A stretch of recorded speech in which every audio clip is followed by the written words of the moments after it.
Saudara lihat gak tadi? Yesus tergantung di kayu salib. Dia bilang, I'm thirsty, aku haus. Dia tuh haus apa sih? Dia tuh haus apa, saudara? Ayat 19 tadi, ayat 29 dari Yohanes 19 tadi berkata, dia dicucukkan anggur asam, betul ya saudara ya? Itu nggak random saudara, itu mengenapi Keluaran 12 ayat 21, tolong dibuka. Ini multibiar, ini harus cepet nih. Saya akan ngutip ayat, I'm gonna shoot fire verses. That's why saudara harus ngerti kebenaran firman. Semuanya tuh di sini saudara. Kenapa Yesus berkata aku haus? Kenapa dia dicucukkan anggur asam? Nggak random, dia mengenapi ini.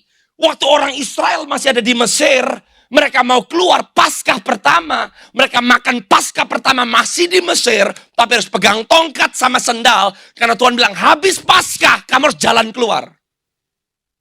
Saudara dan saya keluar dari Mesir, tidak diperuntukkan mati di padang gurun.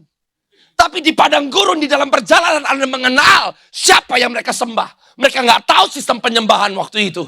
Mereka nggak tahu 10 hukum Allah. Mereka cuma tahu ada Tuhan. Tapi di tengah-tengah perjalanan Tuhan sedang memperkenalkan dirinya. Tapi ditolak sama orang Israel. Mereka keluar dari Mesir tapi nggak pernah masuk ke tanah perjanjian. Saudara bisa terima Yesus, bisa lahir baru, praise God. Tapi kamu terima Yesus lahir baru, datang ke gereja tiap hari Minggu, belum tentu kamu masuk ke tanah perjanjian. Karena di tanah perjanjian Anda berhasil, Anda makan hasil tanah negeri. Karena lewat orang Israel di tanah yang Tuhan tempatkan buat mereka. Satu dunia menerima plan keselamatan surga lewat orang Yahudi. Coba ayat 22 nih. Ini bukankah yang tadi saudara baca? Di Yohanes 29. Musa kasih instruksi. Kamu harus mengambil seikat hisop, mencelupkannya dalam darah yang ada dalam sebuah pasu. Darah itu kamu harus sapukan pada ambang atas, pada kedua tiang pintu. Itu bentuknya apa saudara? Ambang atas sama kiri kanan. Salib! Have you noticed that? Salib udah ada di kitab Keluaran.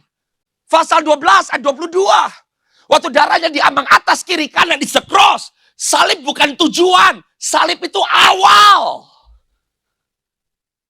Anda ketemu dengan salib Kristus, perjalananmu baru dimulai.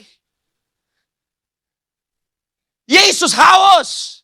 Dia lagi cari orang-orang yang mau hidup, menggenapi semua yang dia sudah menangkan buat saudara. Dan saya, he's thirsty. Karena dia mengembalikan kita kepada Kejadian 1, ayat 26, 27, 28. Masa terbaik orang Kristen yang di dalam Kristus itu pas hidup. Makanya hidup ini kesempatan. One chance. Saudara mau jadi apa? One chance. Untuk mengenal dia. Now, the one chance.